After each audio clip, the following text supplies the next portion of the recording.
messieurs, bonsoir. Toutes nos excuses d'interrompre votre émission Lissi Penc Mi. L'actualité de ce soir, c'est que Nelson Mandela a tiré sa révérence. Tot science, Nelson Mandela, c'est comme cela qu'on dit en langue afrikaner, adieu. Adieu donc à Nelson Mandela qui a vécu 95 ans. Il est décédé ce soir à la suite d'une longue maladie liée à son âge, il faut le dire, parce que Nelson Mandela est décédé quand même presque à l'âge de 100 ans, presque un siècle de vie. Il est parti alors que l'Afrique du Sud était en train de prier, le monde était en train de prier pour que le Seigneur le garde encore plus longtemps parmi nous, parce que Nelson Mandela était un grand monsieur, un grand homme, un homme de liberté, un homme qui s'est battu pour que l'Afrique du Sud se réconcilie avec elle-même, malgré 27 années de prison à Robben Island. Vous le savez, quand Nelson Mandela a été libéré ce jour-là, c'était tout simplement une immense joie dans le monde noir, mais aussi le monde des blancs, parce que Nelson Mandela avait compris qu'il était un homme de l'histoire de l'humanité, un homme qui devait rassembler une nation qui deviendra finalement une nation arc-en-ciel. Il a su réconcilier des Noirs qui étaient en colère parce que brimés, parce que bridés pendant des années et des années par une politique d'apartheid. Il a su réconcilier ces Noirs avec les Blancs, avec les Jaunes, avec toutes les autres races, parce qu'il avait compris très tôt que son rôle était tout simplement un rôle de rassembleur. C'est cet homme qui nous a donc quittés ce soir après une vie remplie, immensément remplie. Khalifa Diakhaté, kon nag Nelson Mandela dem na tey gi. En effet, Mamadou Bakane, Nelson Mandela dem na tey jii amoon lu toll si juróom-ñeent fukki at ak juróom doonoon ku ñu ràññee rawatina ci xare bi nga xam ne mu ngi ko doon xare ci wàllu jàmm jëkk ginnaaw boobu ci lañ ko dugal si kaso bi ngir yemale am ci xeet bi nga xamante ni moo nekk foofu ci Afrique du Sud muy loo xam ne dafa lëkkaloo ak tarixu réew ma. dafa am lim bu takku ci nit ñu weex niki noonu it lim bu takku ci nit ñu ñuul ñu weex ñi fa la ñu dëkk fa la ñu sosoo foofu mooy seen aada uute na ak suñu réew yi nga xamante ne nii dañ fa jot a jaar loolu moo tax ñoom ñu jàppoon ne ci gis-gisu Nelson Mandela dañu war a fexe juboo am ci diggante ñaari xeet yi. Mamadou bu ngeen fàttali ko ci jamono am na ku nettali ci kenn ci leader politique yi ne ñoom Nelson Mandela jamono yi nga xamante ne nii dañ nekk na président de la république la mu njëkk a def mooy oolu mboolem soxna yi nga xamante ne ñooy soxna yi ci gouvernement tubaab ya ngir oote jàmm. kenn si ñoom feebaroon moom Nelson Mandela taal hélicoptère am dem wëri ko ba gis ko. ginnaaw loolu tamit am na lu bari loo xamante ne nii amal na ko ci diwaanu Afrique. ki nga xamante ne mooy Jacob Zuma mooy njiitu réew mi moo ko yëgle ci 22h45 heure de Paris muy yemoo ak 21h fii daanaka ci la ko biral wax ne bàyyi waaye tamit Afrique ñàkk na nit koo xamante ni ku ñu ràññee koo xamante ni amuñu dara lu ñu ko mën a fayee li mu sacrifié dundam digganteem ak jabootam ak dundam tout court ndax ba ka ndeyam ne bàyyil li ngay def te topp sa métier avocat mi ndax tubaab bi ñoo nañ dafa lànk ba si yàgg mu daal di ne dama juum ndax laataa may fexe xool askan wi ñu daal di xeex ngir nit ku ñuul siggi ci réew mi dama waroon njëkk a wax ak sama ndey ba sama ndey xam lan mooy solob xeex bi may xeex. kon Nelson Mandela yàgg na Rwanda am na leneen lu mu fa def yeneen réew yi nga xamante ne mooy Afrique du Sud am na lu mu fa def donc Mamadou yaakaar naa ne tey jii lu mag la ñu ñàkk bu ñu ko tënkee. ci li nga xamante moom la Jacob Zuma wax ci nasaraan dafa ni notre bien-aimé Nelson Mandela, le fondateur de notre nation démocratique, est parti. Il l'a annoncé tout à l'heure à la télévision nationale SABC. Notre peuple a perdu son père, a déclaré le président Jacob Zuma. Une dette de gratitude à la famille Mandela qui a tellement sacrifié pour ce que notre peuple soit libre. Nelson Mandela donc qui est décédé entouré de sa famille, également de son ancienne épouse Winnie Mandela, de ses enfants, de ses petits-enfants. Et notez aussi que le président Jacob Zuma a annoncé des funérailles nationales naturellement, une cérémonie qui aura lieu dans un stade de football, le stade qui avait accueilli le match de la Coupe du Monde en 2010. Et Nelson Mandela avait compris qu'on pouvait avoir le pouvoir sans jouir du pouvoir. Barkaba, bonsoir. Bonsoir, Mamoudou. Directeur de l'information. L'information est malheureusement tombée parce que c'est une fin de vie pour Nelson Mandela. Absolument, Mamoudou. Il y a eu une émotion planétaire qui submerge tout un chacun aux quatre coins du monde. Et cela montre la dimension de l'homme qui vient de tirer sa révérence. C'est une icône planétaire qui n'appartenait pas plus seulement à l'Afrique du Sud ni à l'Afrique, mais qui était en quelque sorte une icône mondiale, un patriarche de l'humanité. Tout le monde a vu que lorsque Mandela était au plus mal, c'est à la limite si la planète a arrêté de respirer.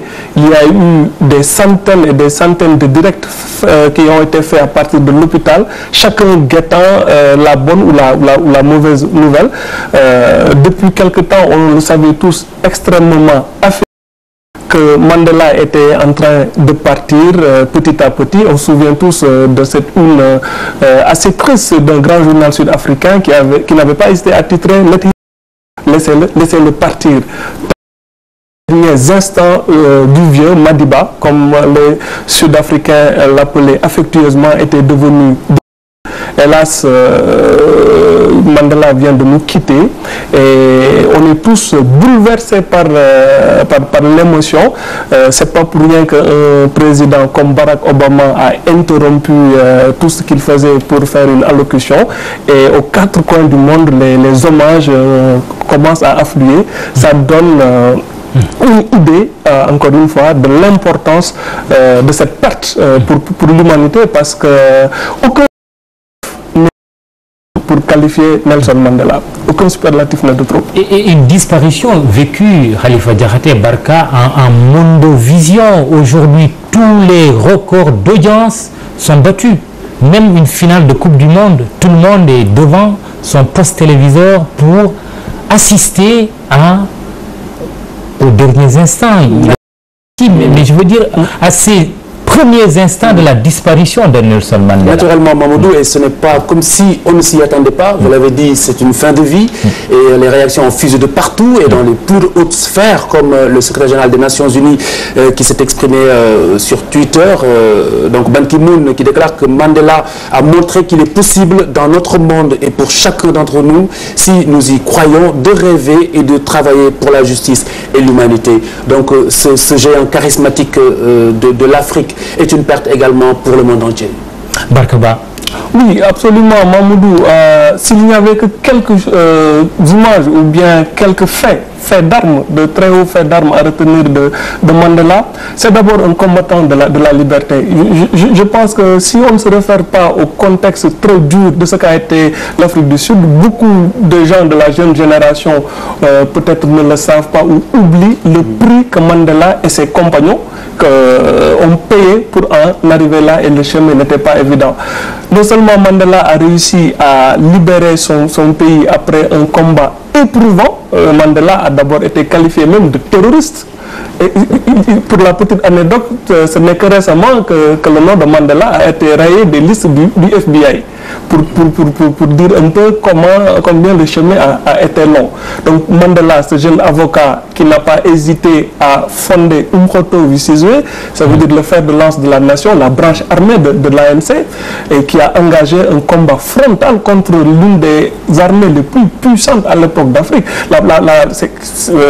L'armée sud-africaine était la première armée africaine du fait de ses moyens colossaux. C'est même une armée qui détenait la bombe nucléaire. On a tendance à l'oublier.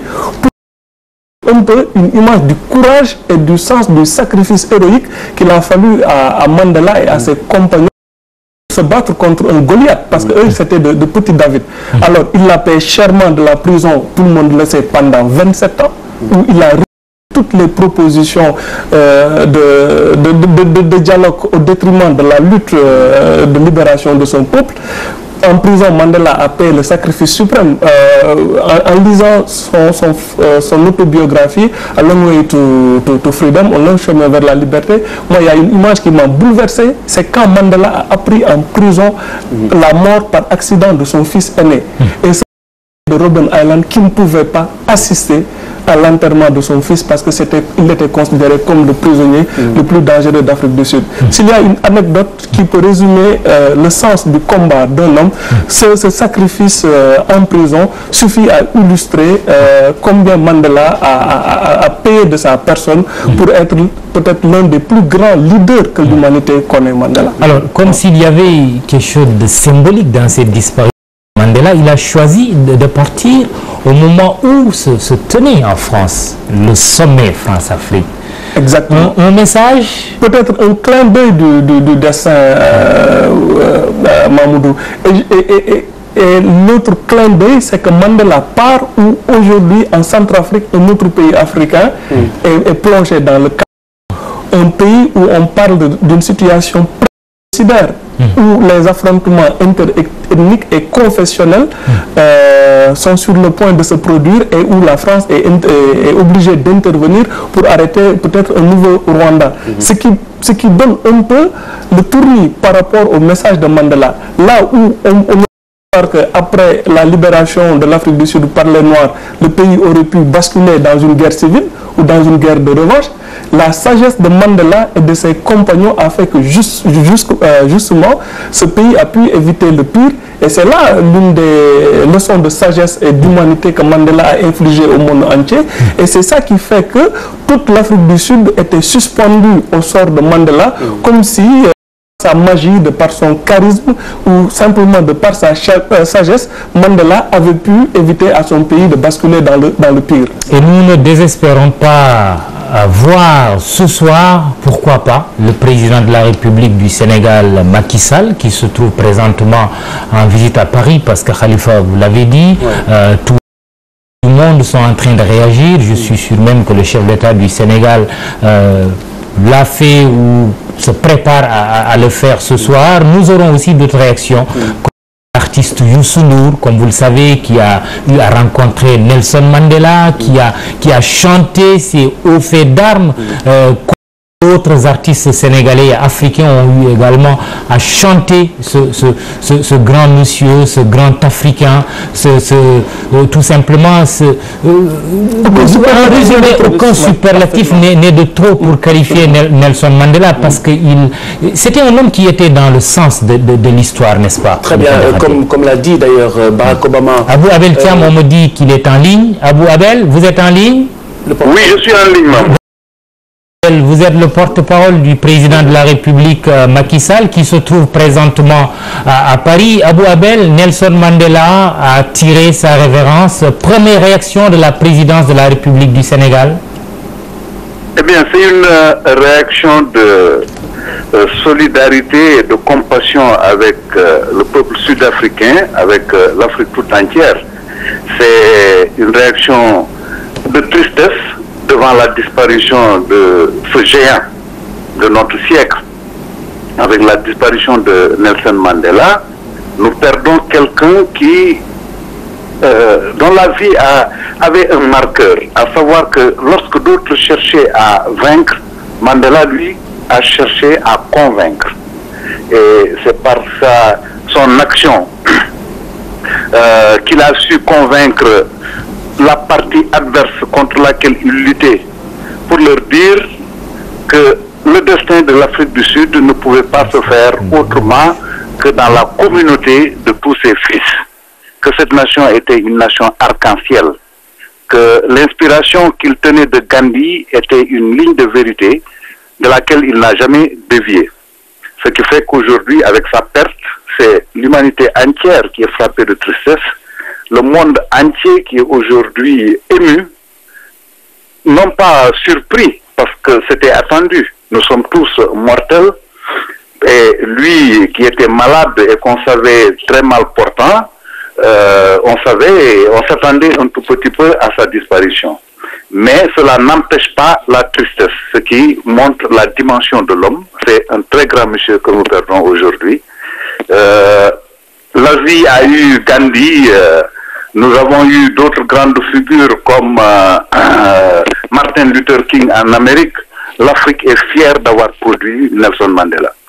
Voilà. donc Abou Abel Thiam yow yaa yore kàddu njiitu réew mi jamono yi mu ngi ca Paris waaye ginnaaw bi Nelson Mandela dëddoo am na kàddu yoo xamante ni mu ngi jibee présidence de la République. waaw xam nga tey àdduna bi yëpp dañoo laxasaayoo tristesse maanaam dañu am tey naqar lenn am na mooy ñun ñëpp ci yàlla la ñu jóge ci yàlla la ñuy dellu Nelson Mandela yàlla may na ko ay fan yu gudd yëgoon nañu feebaram donc ñëpp dafa mel ni xaaroon nañu bés bi tey waaye loolu wàññiwul tristesse bi maanaam naqar bi nit ñi am parce que àddina bi tey dafa perdre nit koo xam ne ki lay nit ku mag a mag la nee naa sànq ci kàllaam tubaab ne am na ñoo xam ne dañuy jéem a daan waaye moom ci biir combat bi mu doon mëne combat boo xam ne bi d'abord combat bu pacifique la mais dafa jéem a won nit ñi ne ci yoon bi mu nekk moo doon yoonu dëgg muy yoonu jàmm muy yoonu communauté yi nit ñi nga xam ne quelle que soit seen couleur ñoom ñoo war a li yàlla daf leen boole ñu war a liggéey et que nit ñëpp a yem combat boobu mu mëne ko de façon pacifique risque vie am et puis bi mu laajee xeex sax parce que loolu aussi war nañ ko fàttali bi combat bi laajee xeex dafa xeex loolu moo tax ba mu daal di dem kaso naroon cee ñàkk bakkanam ñu tëjoon ko ci tëj boo xam ne tëju ngiru dund la teewul muy continuer di xeex ci biir prison bi ci ni mu doon xeexee maanaam di won par la pédagogie que Afrique du Sud mënul nekk dëkk boo xam ne day am beddu xonte ñu ñuul ñu féete fële ñu weex ñu féete fii donc daal tey boo ngeen seetloo réaction bi ci àddina bi yëpp mooy réaction wu tristesse parce que ki ñu ñàkk tey moo toll noonu. Abou Abel Thiam, c'est pour quand la réaction du président de la République du Sénégal? Elle ne saurait tarder. Dans les prochaines heures, vous aurez une réaction de la voix la plus autorisée, à savoir le chef de l'État, le président Macky Sall, qui, à l'instar de ses collègues du monde entier, exprimera son sentiment face à la disparition de ce géant de l'Afrique que nous venons de perdre. Et TFM est disposé à recevoir cette réaction. Merci Abou Abel Thiam, porte-parole du président de la République. Nous avons sur ce plateau Youssou Ndour. Bonsoir. Bonsoir Mamadou. Youssou Ndour, une grosse émotion après la disparition de Nelson Mandela. Je trouve pas les mots. La meilleure image de l'Afrique est partie. Donc, celui qui, pour moi, symbolise le combat contre l'injustice, le pardon, le courage, le don d'aimer son prochain. Et c'est la plus belle image de l'Afrique qu'on vient de perdre. Vous l'avez rencontré. Oui. Quelle est l'image qui vous reste là, ce soir? J'ai pleuré. C'était au Petit Palais, ici. Abdou Diouf m'avait arrangé un rendez-vous avec lui. Donc, quand il est venu, donc je l'ai vu.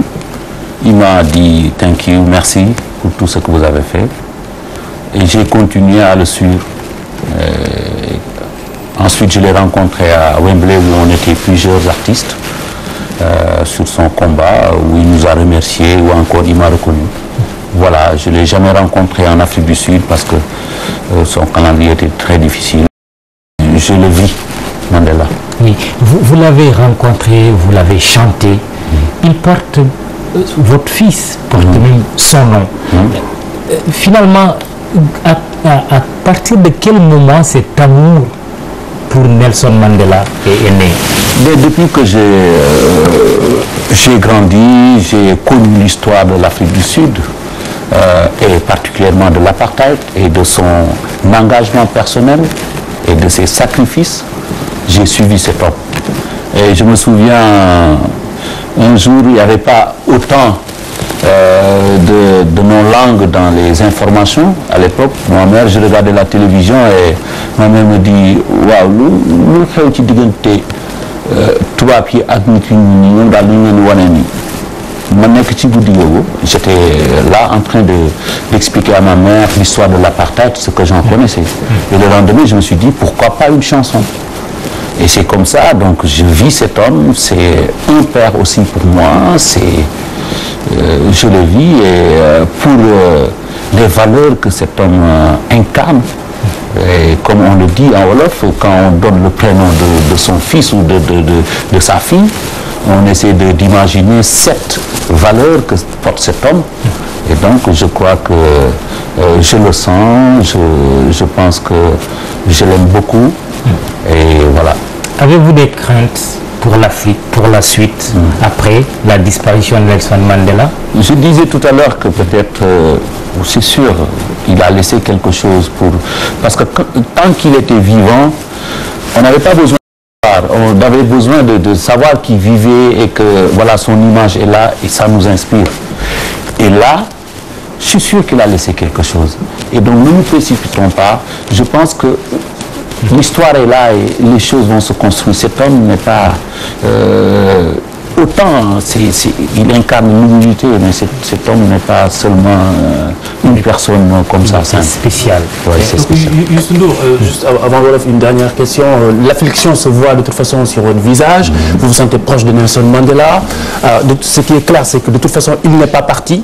Mais dans quelle mesure essayer de préserver son esprit pour le bien de l'Afrique?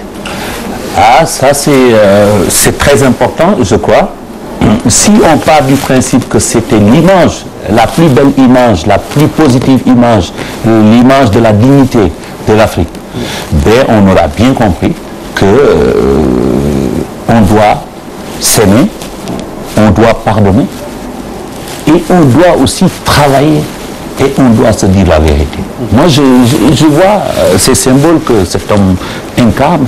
Aujourd'hui, si nous comprenons bien son message, je pense qu'on peut faire un bond, sincèrement. Je vous ai dit tout à l'heure, Mandela, c'était pas une personne, c'est une personne spéciale. On doit peut-être aussi éviter de s'accrocher à tout prix au pouvoir.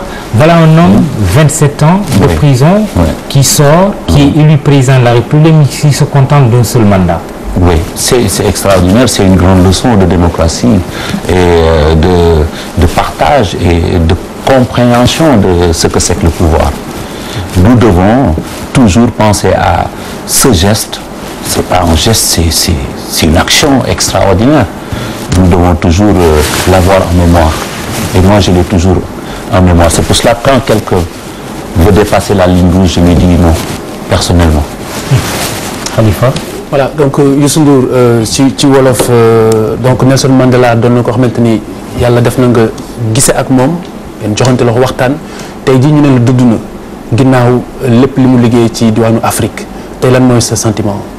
mooy li ma wax léegi rek Mamadou man tuwewuma kii mooy yi war man wóor na ma ni tuwewuma mooy yi war mais li ma mën a jàpp mooy Nelson Mandela moo doon image nataal nit bi gën a rafet ci àdduna rawatina ci Afrique surtout pour ñun ñun nag suñu xoolee kii nga xamee ni que lu dul dëgg dafay taxaw wax ne du dëgg luy dignité mu taxaw wax nañ ko jox nit ki ak àqam kii nga xamee ni que xam na la mooy baal xam na la mooy fermeté kooku je pense que suñ ko ñàkkee tey daf ñu war a wax fan lañu war a mën a dem demee et pour man Mandela bàyyi ñëpp la woon pour man Mandela war na tax tey yi lu nit doon def benn mu def ko ñaar ndax héritage bi dina metti tant que mi ngi fi woon ñu koy gis di xam ni mi ngi dund inspiration dañ koy am mais buñ ko gisatul est-ce que inspiration boobu dinañ ko am pour mun ci génn man loolu foofu laa waxee donc man gisuma mooy gisuma dara xam naa ni daal li gënoon rafet ci Afrique dem na. voilà mais yow jot nga gisee ak moom ndax mën nga dellu si waat ci circonstances yi ngeen dajee ak lan moo jot a xew ak lan moo des ci sa xel. waaw li des ci sama xel mooy bi ma ko gisee maa ngi ko gisee fii ci palais bi ci Petit Palais président Abdou Diouf moo fi nekkoon à l'époque doon ma woowee tout le temps sa xarit bi bu ma arrangé les rendez-vous ma dem gis ko dama jooy keroog boos boobu ci kanamam ndax dafa gënoon a fort ci man après mu ne ma jërëjëf dégg naa li nga def yëpp ak sa musique ak yëpp après gisaat naa ko ci Angleterre ci Londres bi ñuy def concert bu mag bi pour libération bi ak bi mu génnee ba pare moom tamit mu xàmmee ma foofu waaye man dama doon dund Mandela chaque jour ndax ñu doon dund ñun tamit lépp li nga xam ne que moom mooy dooley Afrique ak dooley nit ku ñuul donc dama ko doon dund lépp lu mu sa xew fu mu sa xew damay bàyyi lépp lu ma doon def ma dem bu ñu wootee rek pour Mandela parce que dama xam ne ni que dafa am fu mu yegg ci ndimbal ci référence te man lu baax rek laa bëgg. Youssou Ndour aw tur dafa fort ñaare booy tudde doom da nga ko tuddee sa kóllëre wala nga tuddee ko sa mbokk wala nga tuddee ko naw turandoo dina làq ba si juróom-ñaari jikko li la motivé pour nga tuddee doom Mandela du sax loolu mooy solo laaj bi mais nga dem si waat rek ci li nga xamante ni moom mooy but ba ci wàllam. waaw but bi mooy jikko yi jikko Mandela bëggal sa morom del baale amal dignité fonkal àqu ak yelleefu doomu aadama humilité mooy maanaam simplicité Mandela xoolal photo yi ay simis lay sol dégg naa sax Afrique lañ ko doon ñëwalee donc jikko yooyu yëpp buñ ko ci jeex loolu moo tax mu tuddee ko sama doom parce que Mandela bàyyi la ci man bàyyi la ci ñun ñëpp jikkoom yooyu moo tax mu tuddee ko sama doom pour yaakaar ne yenn ci jikkoom yooyu sama doom bu màggee dina xam ne que ki nga ko tuddee am na yu amoon ni jikko yi xëy na mën na koo dimbali ci àdduna. lu weesu loolu da nga fent way jagleel ko également loolu fu mu juddoo. waaw biñ koy laata way dafa nekkoon waxtaan wu nekkoon suñu diggante ak suñu way yu jigéen sama yaay. booba temps télévision wala information yi wolof bi bareegul woon. mu ne ma Youssou Ndour waaw lu tax toujours ñuy wane tubaab yeeg nit ñi dàqante policier yi ma nekk nag di ko expliquer la ma ca xam. ca ëllëg sama ne pourtant am na yaay yu bari yoo xam ne que lii ñu ngi koy gis te ñu ngi koy laaj ma def ko way. loolu moo tax ñu def ko way te dëgg yàlla aussi Diouf def ci lu rafet ndax keroog bu ñuy inauguré place bi man la woo ne ma il faut ma taxaw keroog maa ngi jógee Tambacounda di daw ci guddi gi ndax Mandela jaral na ma ko keroog laa ñëw way fii ci place bi nga xam ne que moom la ñu teg Nelson Mandela mu toog ba muy fi waree ñëw it man la woo ne ma sa xarit bi nee na dafay ñëw ma organisé fii indi képp koo xam ne que moo doon artiste ñoom Peter Gabriel ñoom Bobby McFerrin ak artistes yi gën a mag keroog ci stade de Léopold Sédar Senghor bi la ñu fanaan te Mandela bu jéewul ñëw mën a ñëw ca quelques semaines après waaw. waaye Mandela faatu na waaye demut léegi ni tey nan la ñu mën a def pour esprit Mandela gën a law maanaam ci Afrique ak na mu war a doxee ndax Afrique du doon bàyyoo maanaam. ñu am dégg-dégg rek ak gis-gis ak seetlu ak fàttaliku moom jikko yi ñu doon wax léegi nii ak li moom la bañ ak li mu def ak li mu jëlee nguur gi delluwaat ginnaaw benn mandat taxaw delloo ko yooyu yëpp ñun buñ ko jàngee bu baax bu ñu amee dégg bu baax a baax je pense que Afrique mën na ci wékku pour mën a gën a dem kanam ndax tax gisatuñ ko. xam naa Youssou initiative yu bëri dinañu judd gannaaw bi Nelson Mandela demee mais pour yow fu ñu nekk ni tey ban hommage nga yaakaar ni bu gën a mag bu gën a rafet lañu mun rendre Nelson Mandela pour gunge ko. wane ne jógewu fi wane ne jëfam jógewu fi boobu mooy hommage bi gën a rëy ñu taxaw ne demul parce que il nous a tout donné tout est là on connaît tout de Mandela demul boobu mooy vrai hommage après on verra. ndax jikko mooy way des. Merci Youssou Ndour, on reviendra à vous. On aura aussi l'occasion certainement de regarder et d'écouter cette chanson que vous avez eu à dédier à Nelson Mandela pour magnifier son combat, un combat pour l'humanité aussi, Khalifa Diakhaté. ndaxte Nelson Mandela nit ku ñuul la woon, xeex na pour nit ku ñuul, waaye dafa joxe sax leçon si ñi nga xamante ni dañ doon xeex nit ku ñuul di ko xatal. mooy li ma wax sànq Nelson Mandela lu mooy xeexkat bi mu doonoon ngir ak yelleefu nit ku ñuul. ab jubaatlekat la woon ku doon sol tànku jàmm di ko doxee wax naa sànq ne moom Nelson Mandela bi mu toogee si nguur gi ni mu njëkk a woolu mooy soxna yi jëwriñ yu weex ya. kenn si ñoom manqué ci ndax feebar tawat mu taal hélicoptère am seeti ko. donc Nelson Mandela am na également benn film ak Freeman film bi nga xamante ni mu ngi tudd Invictus ñu si doon dellusiwaat ci jamono yi nga xamante ni moo doon jamono yu rugby ak jamono yu réconciliation ba. gis nga Nelson Mandela ni mu taxawale équipe bi. ni mu ko taxawale ak ni mu delloosee Afrique du Sud à travers cette équipe nationale de rugby. c'est pour dire juste que Nelson Mandela dafa amoon aussi doxalin. lu mooy maanaam li nekkoon si xolam. Il chantait, il dansait, il communiquait sa bonne.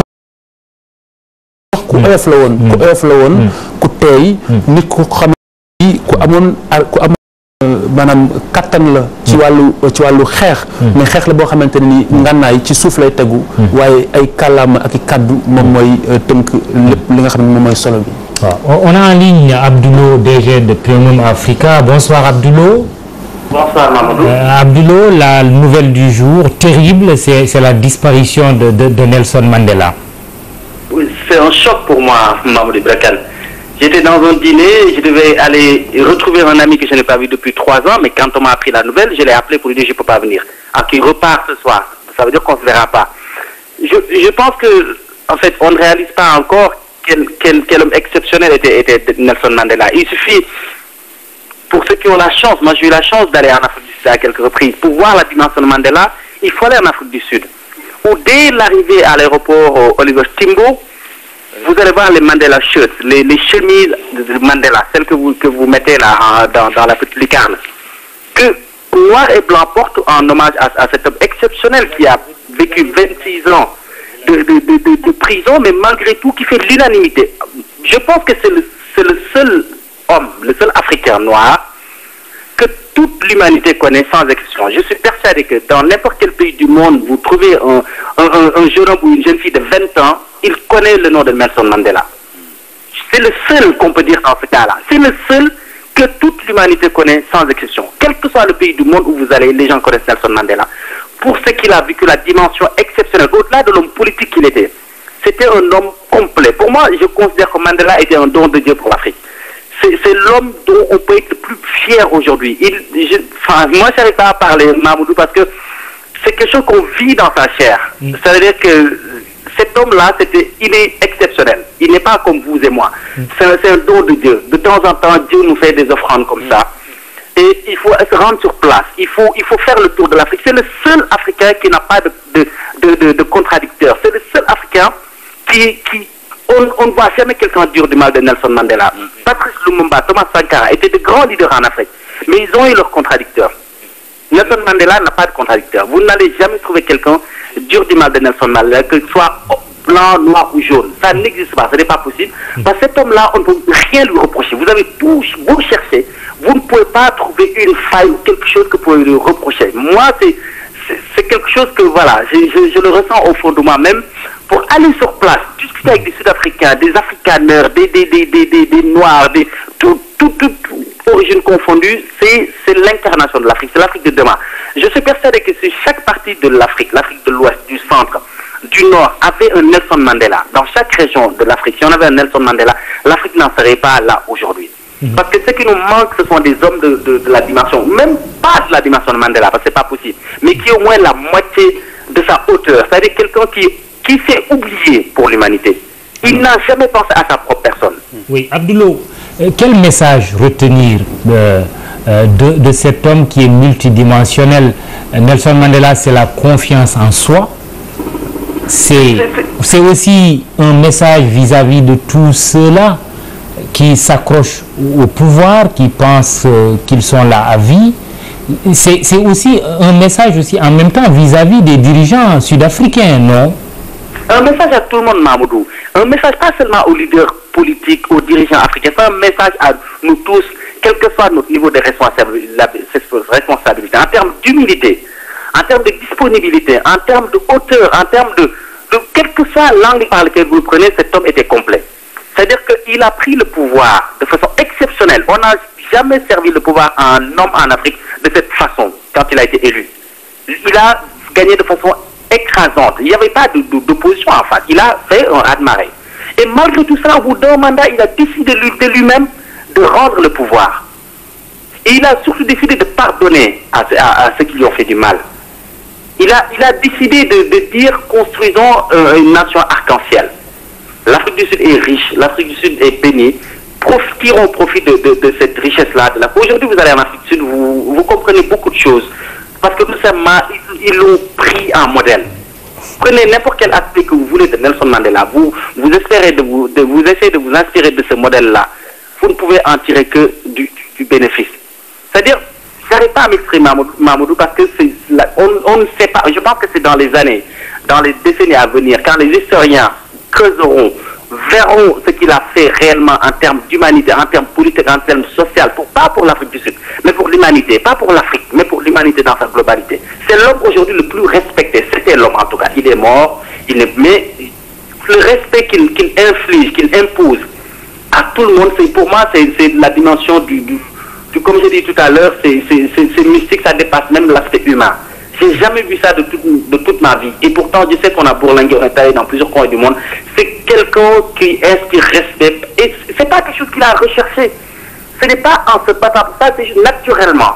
Il s'oublie pour vous. Il faut écouter le discours de Mandela pour se rendre compte que cette personne était venue sur Terre pour donner une leçon, pour nous montrer une façon d'être, mettre l'intérêt général au-delà de sa propre personne. C'est ce que nous avons perdu. Pour revenir à votre question.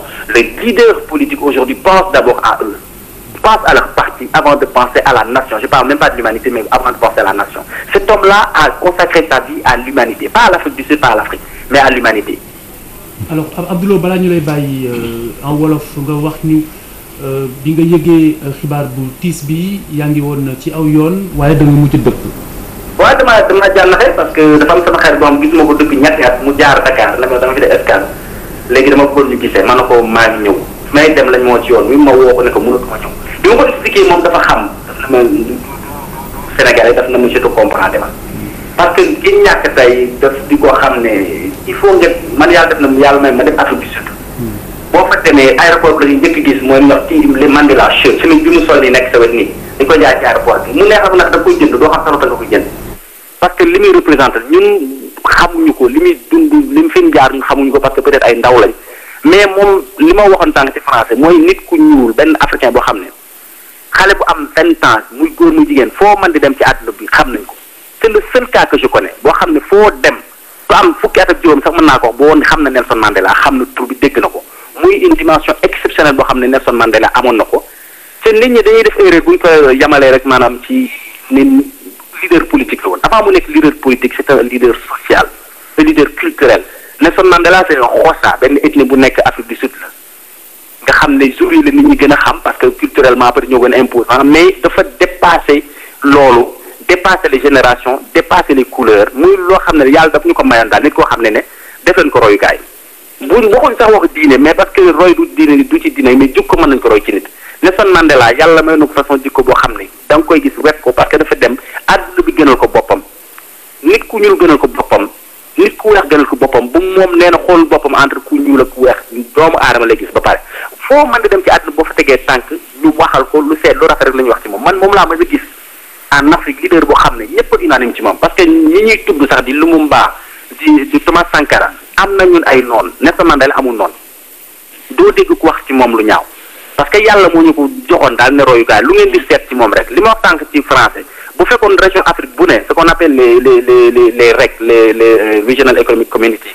les communautés économiques régionales Afrique de l'Ouest Afrique du Centre Afrique du Nord Afrique beneen bu doon département bu ne amoon nañ benn Nelson Mandela li ma wax sànq mooy Afrique wees na fi mu nekk am dimension bu toll ni moo fi manqué. ana tey ban njàng lañu war a am ci doxalinam bi mu amee woon rawatina ci wàllu politique. waaw maanaam li wax sànq mooy politique dans le sens noble mooy jiital l'intérêt général balaa ngay xool boppam moom dafa fàttoon boppam ndax askan wi parce que mag âge bi mu amoon ne bi muy jël pouvoir bi mag la woon def benn mandat ne bàyyi naa parce que li ma bëgg symbole bi ma bëgg représenter pas pour l'Afrique du Sud mais pour l'Afrique parce que Afrique ku ko wax guerre ngay wax génocide l'exemple le plus frappant mooy li xew nii tey Centrafrique. oui le retour je ne l'ai pas hein. waaw li xew actuellement mooy Centrafrique xeex bi nga xam ne dañ koy xeex ngir nguur moom da doon lancer message déjà en son temps ne nguur jaru ko benn mandat la def bàyyi bu fekkoon ñiy xeex ni jël nañ ci moom benn exemple rek ni réew mi leen ñor Afrique leen ñor àdduna boo leen ñor yaakaar naa lu bari fi mu ne Afrique doon na ko mën a weesale boppam fi mu ne nii malheureusement homme bu dimension Nelson Mandela waxuma sax jël 100% dimension mais moitié dimension Mandela amoon bu ko suñ leader yi amoon donc Afrique weesu na fi parce que lépp dañuy war a xam ne leader mooy impacter le pays le développement du pays avant les ressources du pays avant ressources yi gestion bi ci boppam xoolal Guinée ni mu ak riche la fa nekk ci ay richesse mu nekk ci pays yi gën a pauvre ci monde boo xam ne mooy ña koy diriger ñoo peut-être merul depuis les 50 ans nañu waroon a mel donc li ñu war a jàngat ci moom rek mooy jiital intérêt réew mi jiital nit doomu aadama balaa ngay jiital sa bopp ñun dañu bëgg puukare malheureusement Nelson Mandela du woon kuy puukare. Voilà, donc jërëjëf Abdou Lo, Mamadou Ibra Kane, les réactions fusent de partout. Nous avons parlé de celle de Barack Obama, le premier président noir des États-Unis. J'ai quelques mots de l'hommage qu'il a rendu à Nelson Mandela. Je cite, j'ai été de Mandela, ma première action politique a été de protester contre l'apartheid. Je ne peux pas imaginer ma propre vie sans penser à l'exemple que Mandela avait montré au monde entier. Et Barack Obama, je pense qu'il n'a pas eu la chance de rencontrer Mandela. Il a été dans sa dernière visite, oui, parce qu'il était allié. La chance de rencontrer Mandela. Youssou Ndour, est-ce que vous êtes tenté par une comparaison entre ces deux hommes, Nelson Mandela, Barack Obama? Oui, je crois que son discours qu'on vient d'entendre par Khalifa illustre que c'était sa référence. Je pense que c'était aussi la personne qui l'inspirait et qui l'a encouragé à faire de la politique comme le premier acte politique que Barack Obama a posé, c'était de dénoncer l'apartheid. Et donc, moi, je comprends très bien que c'était, comme nous tous, sa référence. Et comment on pourrait arriver à communiquer cette énergie que dégageait Nelson Mandela, cette confiance en soi, en l'homme africain, en l'homme tout court? Comment on pourrait... C'est une question sans réponse. Je crois que Dieu nous l'a donné. Dieu nous l'a donné et je crois que Mandela ce qu'en fait le formatage de l'homme idéal pour ce monde aujourd'hui. Et si on était tous comme cela, tu vois déjà la dimension. Et je crois que c'était une chance qui venait de Dieu. N'oublions pas vraiment ce legs. Très bien. Alors, je ne sais pas si on peut avoir l'occasion d'écouter la chanson de Youssou Ndour dédiée à Nelson Mandela. Voilà, nous et puis nous revenons sur ce plateau.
vous êtes en train de réécouter. Ouais. Quel commentaire ajouter? C'était pour amplifier tout ce qu'il faisait et que certains Africains ne pouvaient pas imaginer, tous les efforts fournis par Mandela. Et donc, on sait amplifier les raisons de sa lutte et de parler de lui, de le présenter à ce public peut-être à l'époque qui ne connaissait pas. La chanson aussi, ce sont des raccourcis pour faire passer le message beaucoup plus rapidement. Est-ce que vous avez la conviction que vous, artistes, que vous aviez vraiment joué votre partition et qu'il y a eu un déclic psychologique pour aller vers la fin de l'apartheid? Ah oui, déjà, il y avait l'union des artistes, en tout cas de certains artistes anglo-saxons, avait décidé que tous les artistes boycottent l'Afrique du Sud au temps de l'apartheid.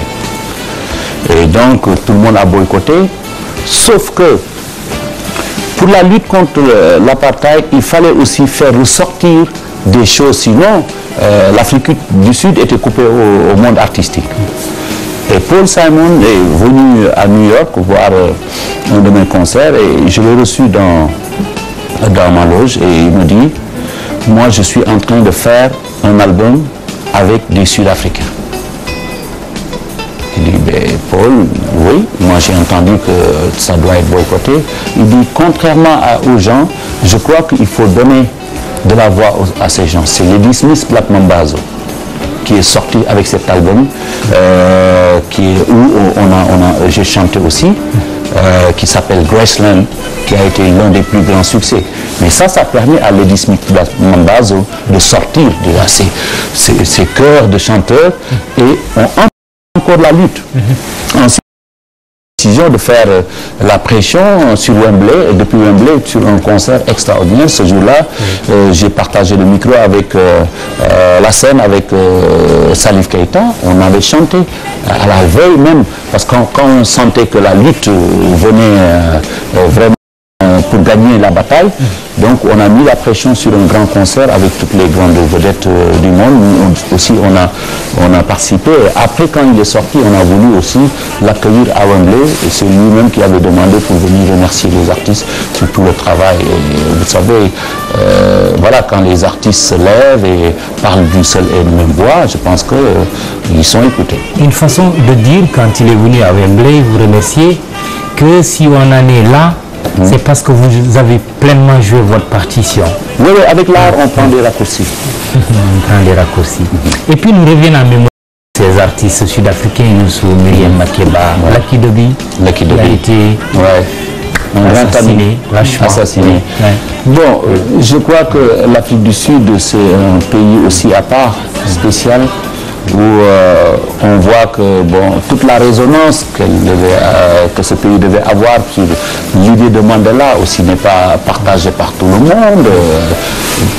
Il y a la violence quand même, il y a énormément. Mandela, là où Mandela avait mis la femme, on sait qu'il y a des pays, beaucoup de pays où il y a beaucoup de cas de viol, mais en Afrique du Sud, on sait que ce sont des difficultés qui sont là. Mais l'Afrique du Sud nous a tellement servi, Myriam Makeba, Lucky Dube, même des Blancs, comme Johnny Clegg, qui a touché tout le monde avec Agoré. C'est là où on l'a invité la première. Le Zoulou Blanc, on oublie, mais c'est Agoré, où il a chanté en premier. C'était là où on l'avait invité avec Béatrice Soué et autres. Donc l'Afrique du Sud aussi a profité, l'apartheid, l'ANC surtout, a eu vraiment avec les autorités sénégalaises aussi les possibilités de se rencontrer ici. Donc ces liens qui lient l'Afrique du Sud et le peuple sud-africain et le peuple sénégalais sont énormes. On peut aller dans le cadre du sport, dans le cadre de beaucoup d'autres choses, mais dans le cadre artistique, c'est énorme. Je pense que ce qui est en train de se passer devant la maison où Mandela a rendu son dernier souffle démontre encore une fois la dimension de l'homme et ce qu'il a pu symboliser, car à l'heure actuelle, il y a des Noirs, il y a des Blancs qui sont massés devant cette maison et qui ont décidé de danser et de chanter toute la nuit en l'honneur de Mandela. Oui. Non, mais je crois que Ça, tout le monde l'a vu. C'est pour cela, des fois, quand je vois des gens coincés par une situation ou par une position en disant qu'ils ne dansent pas, qu'ils ne font pas ça, ils racontent des histoires. L'image, la plus belle image de l'Afrique, c'est Mandela. Il dansait, c'est pour cela, ce soir même, les gens, ils dansent devant sa maison. Ça, si ça ne nous parle pas, je pense qu'il y a beaucoup de gens qui n'ont rien compris. Khalifa, d'autres réactions, celle de François Hollande, le président de la République française, qui déclare dans un communiqué que la France s'associe à l'infinie tristesse du peuple sud-africain. Nelson Mandela aura fait l'histoire, a-t-il dit, celle de l'Afrique du Sud, celle du monde tout entier, combattant infatigablement de l'apartheid. Il l'aura terrassé par son courage, son obstination et sa persévérance, malgré les épreuves personnelles et les interminable. Il a pu non seulement renverser un régime abject, ce sont les mots de Hollande, mais réconcilier les Sud-Africains et faire prévaloir la démocratie dans ce pays.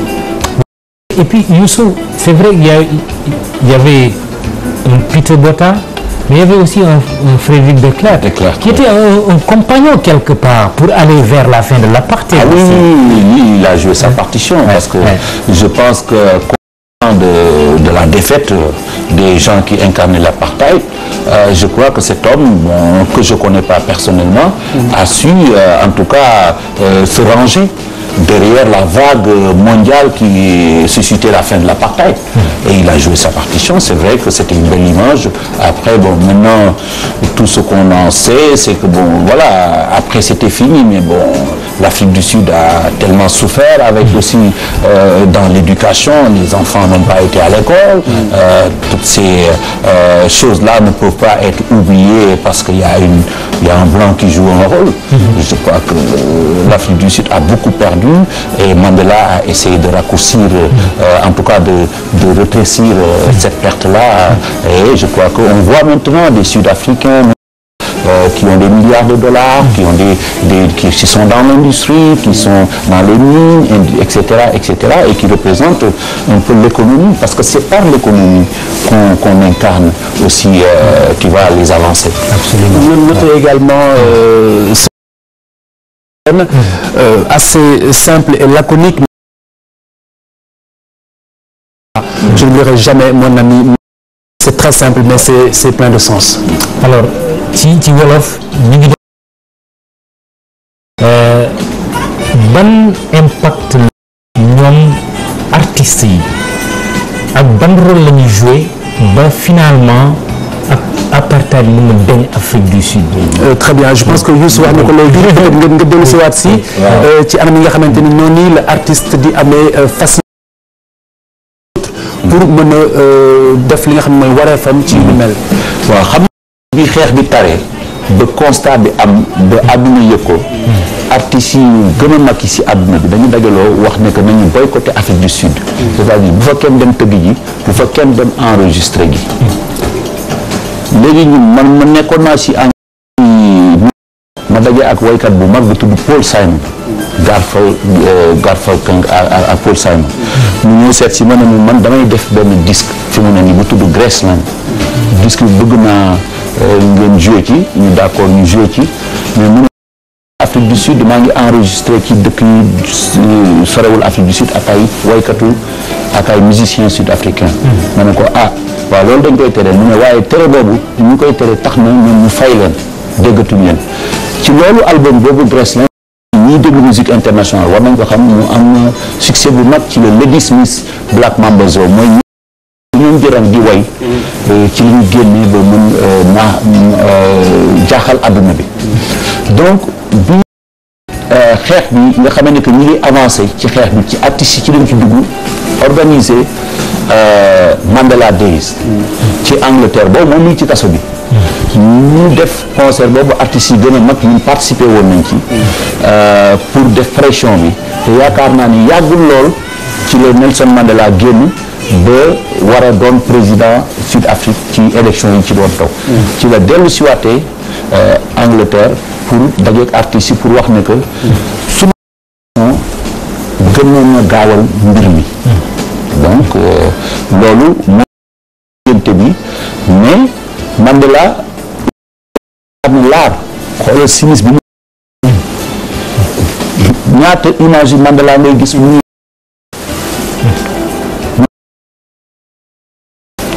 nekk ci benn position naan man du kii moo image bi moo gën a rafet ci Afrique ngir delloo ko kon nañ ko déglu xool ko xam ne li muy def wane na yoon bi lim bu takku jamono ji ci Afrique du Sud sa kër bi nga xam ne fa la laxoo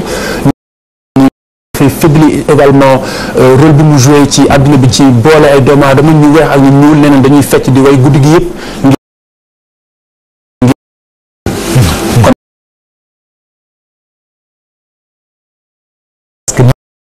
am na benn laaj rek bu mu la bëgg a laaj Abdou Aziz Mbaye maa ngi lay nuyu. di nuyu Khalifa di nuyu Youssou. Abdou Aziz. oui. waaw. yow maa ngi lay nuyu di nuyu Khalifa mi nga toogal ci plateau bi ak Youssou Ndour. am loo xam ni dama ko bëggoon a laaj Youssou Ndour. Youssou Ndour dafa woy Mandela te gis ko. ci xeex bi mu doon xeex. mu am ay at mu ñëw Sénégal le président Abdou Diouf woo ko mu ñëw seet si mu gis Mandela jooy te jooy ñaar a koy waral lu la naqari lool wala bànneex ay at jàll nga am doom tudde ko Nelson Mandela ma bëgg la laaj ñetti laaj yi nga tontu ma ci bala ngay def bu njëkk bi boo doon wut jikkoo Nelson Mandela ban nga am yi ma lay wax nii ban nga bëgg sa doom am ko ci bu njëkk bi mooy gëm sa bopp dëggal sa bopp ci sa biir askan ñaareel bi ci des mooy sonn ndax sa askan ñetteel bi ci des baale ci gannaaw ba nga jekkoo say noonu ci li nga xam ne mooy sa dëkk ñett yooyu ban nga ci du waroon na taamu yow tey ji bu la ci doon wax sa doom boobu war ko ci am pépp boo ci tànn rek Abdou Aziz mat na waaye dama xam ne que sonn pour sa askan ba pare di baale ñaar yooyu daal mënuma leen bañ a boole ñu ànd. Youssou. Nelson Mandela daf ni ci discours bi mu def nit daal bu fekkee askanam mënul am lu ëpp fekk askanam di sonn mu sonn ci nee na bu askan wi paree sonn ba pare nga bokk ca lay defar réew sa taxawaay tey ci réewu Sénégal ci sonn ci pour mu war a egsi fi mu war a egsi ak dugal ci sa loxo ba mu àgg fi nga xam ne moom la nit ñi xemem lan nga may tontu ci ñaari baat yi.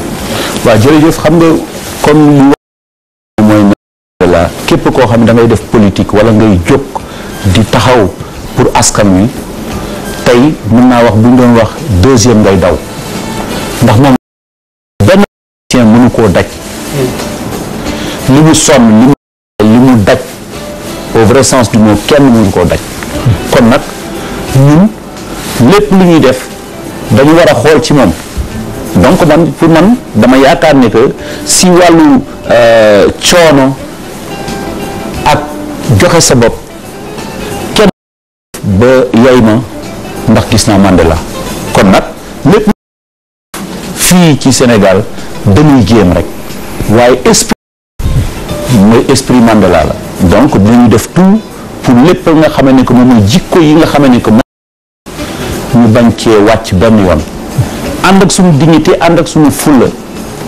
ba pare taxaw pour suñu continent ndax tamit bu ñu fàtte ne ñu ngi bokk ci biir continent bi nga xam ne mooy continent bi tudd Afrique nit yu ñuul ñoo fi ëpp te nootee nit ku ñuul jox gis nañu ni ñu ko joxulee avantage ci njëlbeen donc dañuy daw di dàqe yu ëpp dañuy daw di dàqe donc man gëm naa ne que vraiment Nelson Mandela bu ñu xoolee lu mu daj ñun lii ñuy daj du dara loolu laa gëm. Youssou. dafa amoon liggéey boo santaane woon Nelson Mandela di dund. ma amoon ku ma dajal muy historien. boo xam ni ku am xalaat nag te seen naag Nelson Mandela. est-ce que mën nga ma may rek yaag Mamadou mi ci plateau bi mu dégtal la baat boo xam ni Ablaye Bathily bi nga xam ni gis naa Mandela. moom mu def témoignage est-ce que mën nga may loolu. balaa ngay teg loolu ma gërëm la ci loolu ndax dama laa woo sant la loolu muy projet personnel nga def ko maa ngi la ci gërëm la sant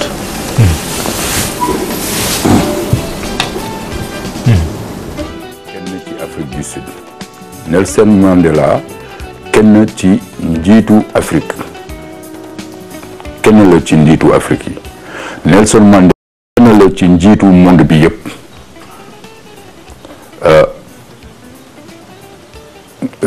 ngir lan Nelson Mandela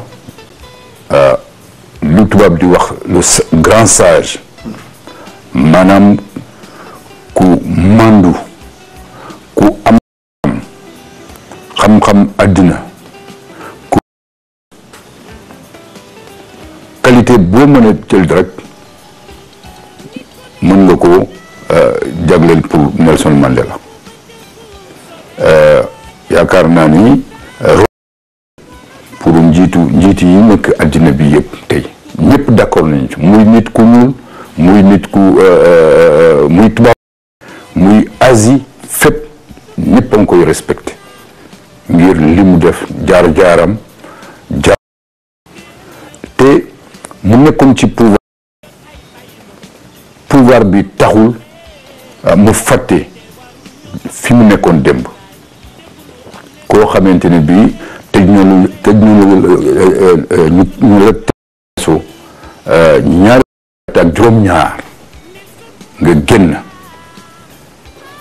nga ne sama réew il faut que ñu tabax ko Afrique du Sud mooy réew man en tant que nit ku ñuul mais jàpp naa ne Afrique du Sud mun ñu ko tabax tant que du Sud yëpp jubóowuñu nekkuñu benn loolu rek moo ko mën a def na looloo tax Afrique du Sud am li ñuy wax stabilité tey.